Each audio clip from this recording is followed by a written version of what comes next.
sing what we now hear, believe what we receive, and become what we believe. All together, from the shining cloud, the Father's voice is heard. This is my beloved Son. Hear him.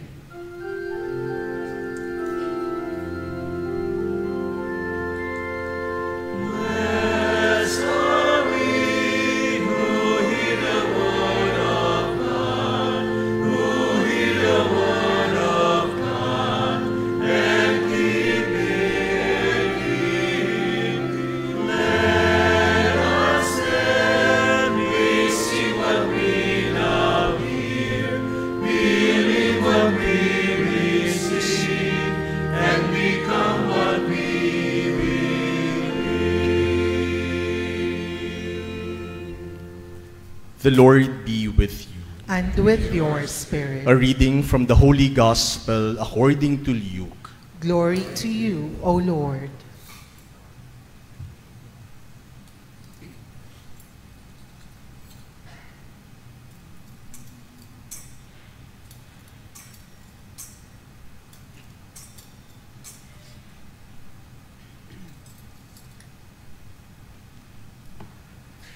Jesus took Peter, John, and James and went up the mountain to pray.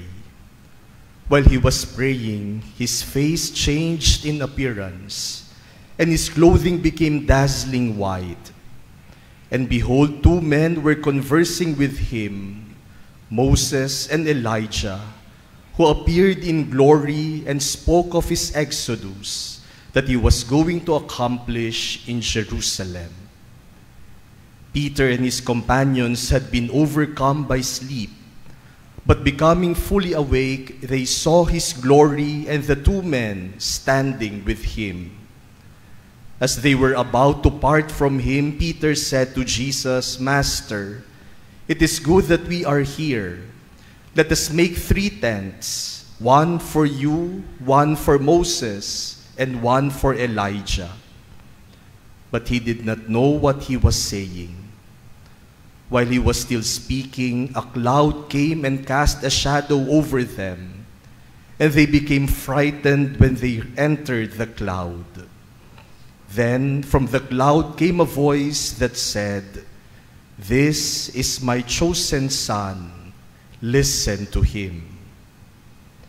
After the voice had spoken, Jesus was found alone.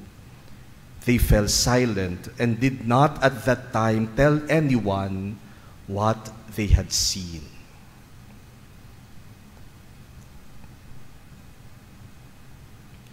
The Gospel of the Lord. Praise to you, Lord Jesus Christ.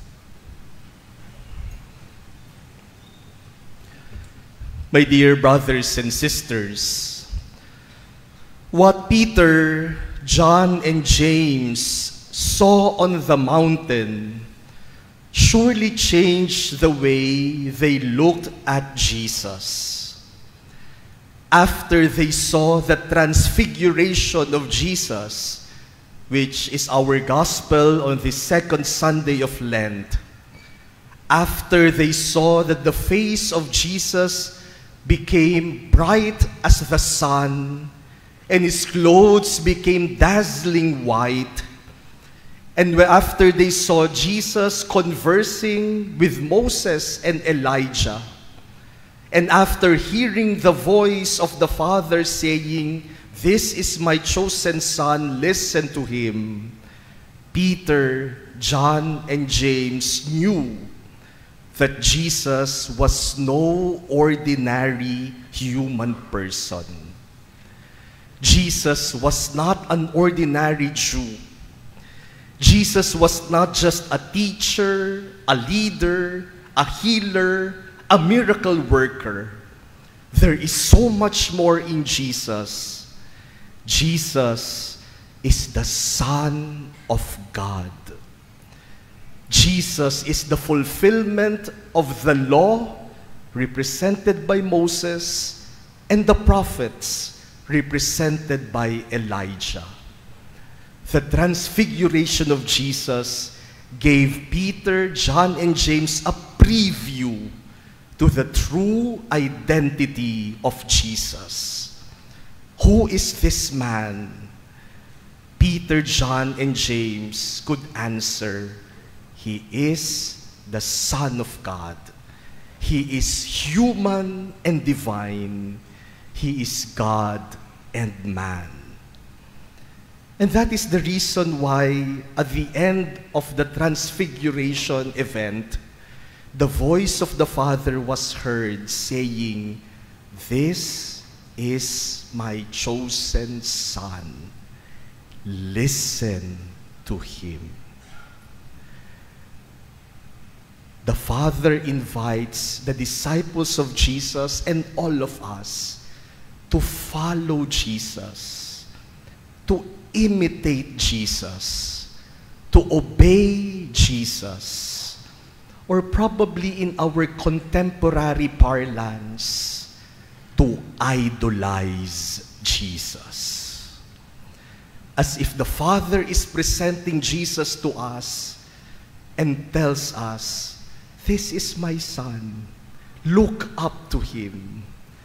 Idolize Him." You know, my dear brothers and sisters, one of the greatest sins of our age is idolatry. According to the Catechism of the Catholic Church, idolatry is a sin against the first commandment. What is the first commandment? Ayan. Silence. The first commandment states, "I am the Lord your God. You shall not have any other gods beside me." Ako lamang ang inyong Diyos, at wala na kayong ibang sasambahin na Diyos maliban sa akin. Idolatry is a sin against that commandment because idolatry is worshiping something or someone other than the one true and living God. Sabi ng Diyos, "Ako lamang ang inyong Diyos. Wala na kayong ibang sasambahin maliban sa akin." Kaya ang nagkakasala ng idolatry ay sumasamba sa bagay o tao maliban sa tunay na Diyos. Idolatry is divinizing something or someone other than the true God.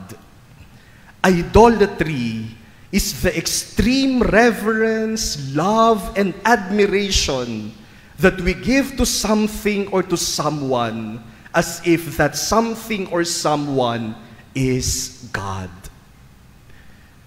Pagsamba sa mga Diyos-Diyosan, pag-iidolo sa mga bagay o mga tao na hindi naman talaga tunay na Diyos.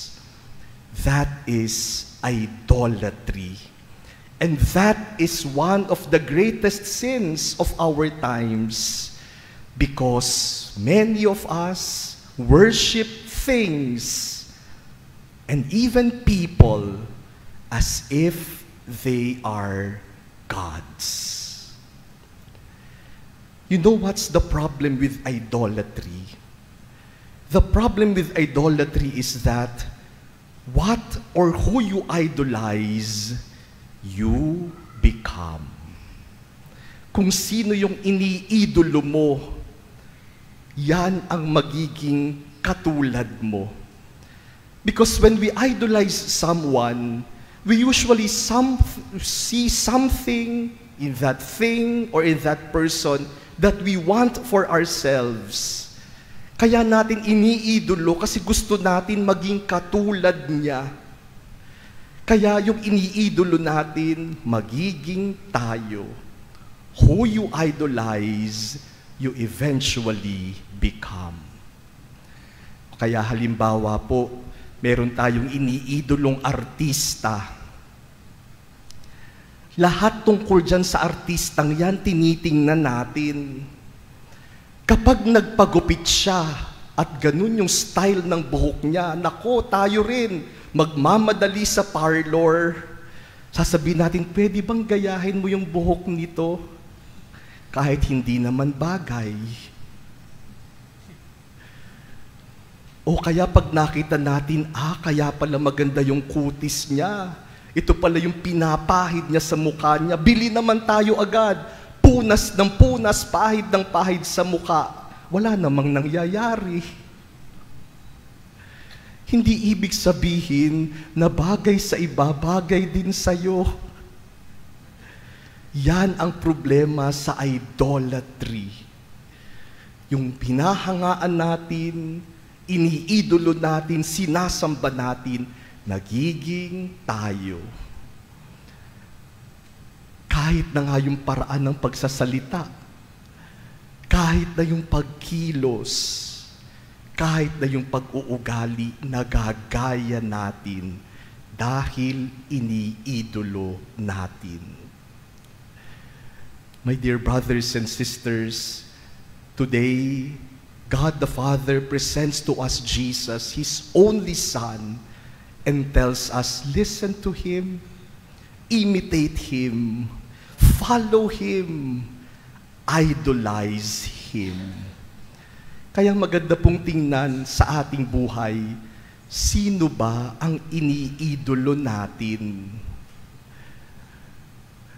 Tiyak, yung iniidolo natin, makakamukha natin. And one way of knowing a person is really to know, to check who that person idolizes. Kung gusto mong makilala ng lubos ng isang tao, tanungin mo, sino idol mo?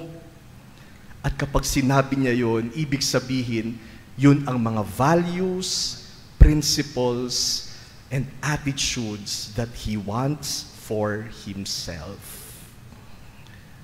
Are we falling into the sin of idolatry?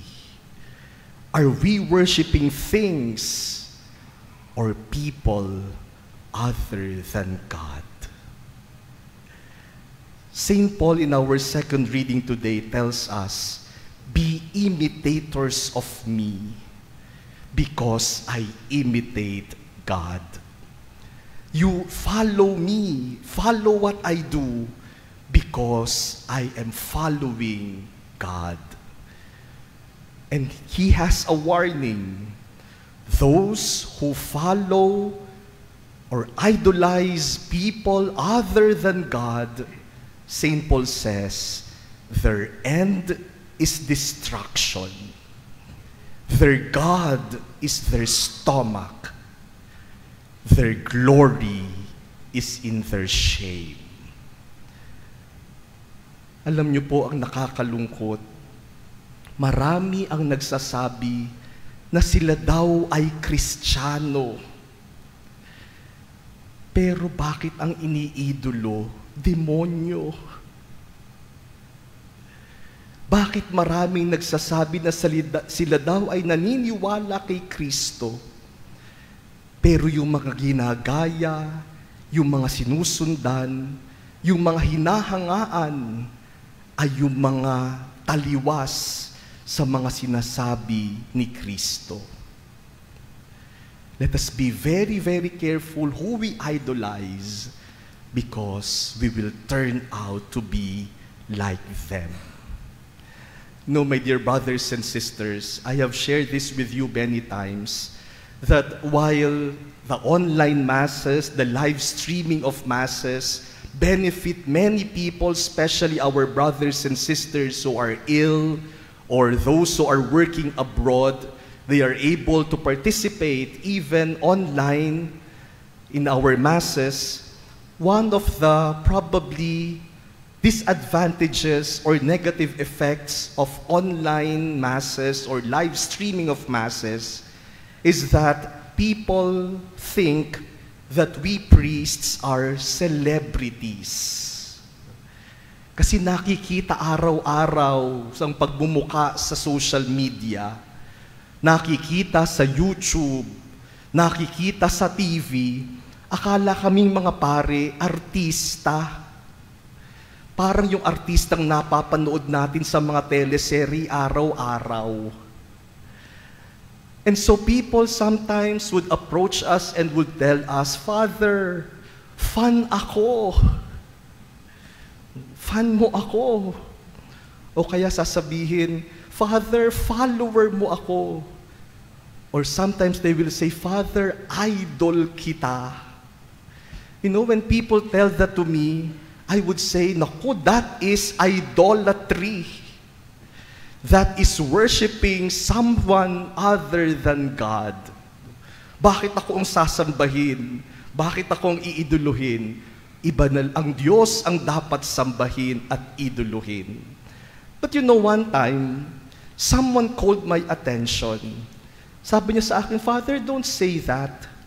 Because we follow and idolize you, not because of you, but because you follow and imitate God. We imitate and follow you because you imitate God. And so when I heard that, sabi ko, okay na lang. O kaya sabihin ko na lang, okay na to. For as long as I follow God, then if people will listen, imitate, and follow me, then they are following not me, but God.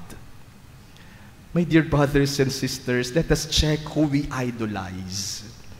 Sa panahon po natin ngayon, kung sino-sino ang iniidolo natin. Tingnan po natin, sino ang iniidolo ng mga anak natin. Sino ang ginagaya nila. You know, it would be unfortunate that our children will idolize other people other than their own parents.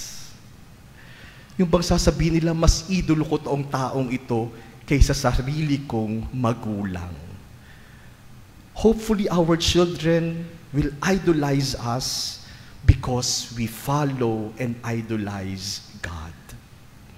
Sino po ba sa atin ngayon ang nag-idolize pa sa mga santo? Sino ba ang nagtuturo sa ating mga anak, mga kabataan, o idoluhin mo itong santong ito? Ang iniidolo natin ngayon kung sino-sino. And so we become like them. And we end up like them. That is also the warning in our first reading when God entered into a covenant with Abram.